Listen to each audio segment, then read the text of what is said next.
Welcome to Cambridge House Live. I'm Bridget Anderson at the Vancouver Resource Investment Conference, and I am joined by Jeff Berwick, who is the founder and chief editor of the Dollar Vigilante. You also started Stockhouse.com back in 1994, and you have since sold it. Welcome. Nice to see you again. Nice to see you too, Bridget. When we last spoke last January, you weren't very optimistic about the global economy. What would you say about the state of the economy now? I can't believe the changes in the last year. It's unbelievable.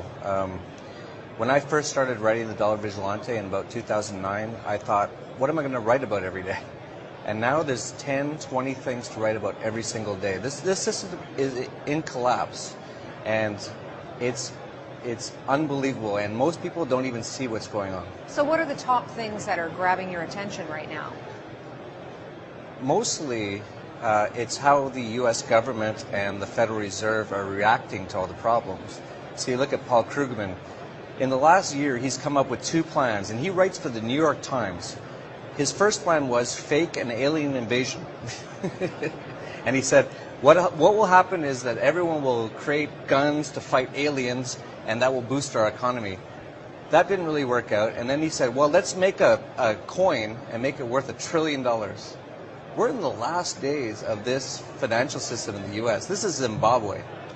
Talk to me more about that, because there's a lot of people out there that say, you know, things are starting to turn around. Yeah, if you watch CNBC, if you actually pay attention to the U.S. media, they will always tell you there's green shoots or it's going to be a recovery. Mm-hmm. There's no chance of that. You don't think there are any signs of that? It's not possible. The U.S. government is now 40% of the GDP of the U.S. There's more people, there's 1 in 4 people children on food stamps in the U.S. right now. 1 in 6 Americans are on food stamps. There's so much debt, so much government involvement in the economy. There's 11 states in the U.S. now that have more people on welfare than who have jobs. And you don't think that the U.S. government can turn this around? It's not possible. Government can never help anything. And the U.S. government is actually showing now that it really just hurts everything. And this ship is going down. This is the USSR in 1989. That seems a bit dramatic.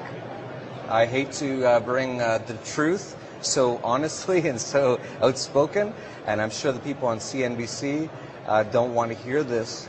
Well, lots of people wouldn't believe you. They'd say, you know what, you're out in left field. You're nuts. They would have said the same thing in 1989 with the Soviet Union. There were so many people who were still talking about, oh, the communism's going to work. When it starts to collapse, it's going to happen very fast. We're not there yet. I believe it'll be a few more years. But if people don't start to wake up to what's going on, they're going to get hurt in this collapse. All right, so that's your thought about the U.S. economy. What do you see happening globally then? Globally? Mm-hmm. Well, most of the world is Western-based. A lot of the Europe, disaster. U.S., Canada, Australia, Japan, who also bought into these Keynesian central banking planning. Japan, I think, is going to be the first to fall.